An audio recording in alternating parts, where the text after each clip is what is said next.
हे रविंदर भैया, हे भैया सुना हो। का हो भैया बोलो। अरे मर्दबा बड़ा गजब के माल जाता हो, क्या चीज है? इनके माल कहो तारा। हाँ हो। ई माल नहीं खे। का है? जानत नहीं खे। का बोला? कुआं देखले बड़ा। हाँ हो। जितना कुआं गहिरा होला उतने हम गहिरा से प्यार करीला। एकरा बारे में हम बतावा तनी सुनो। सुनावा भाई। अरे बारी अखियाई का पुतारी आ गईली दिलवई में उतारी गोरी होया मावई तारावाना।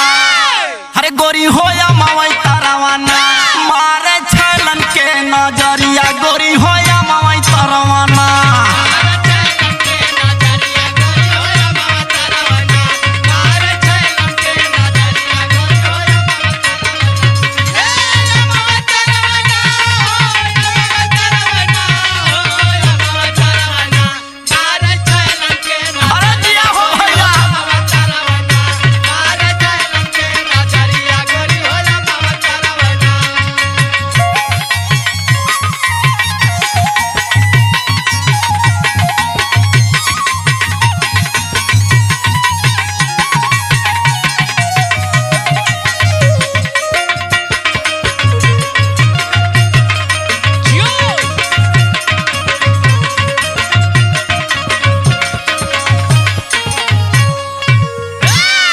अरे भाई एक बात और बताई।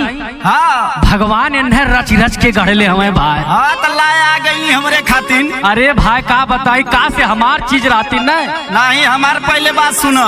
सुनावा। अरे तू तो बालू रसमलाई अरे तनिकी नियरा जाई तू आई। अरे तू तो बालू रसमलाई आ तनिकी नियरा जाई तू आई। हई जवनिया झलकना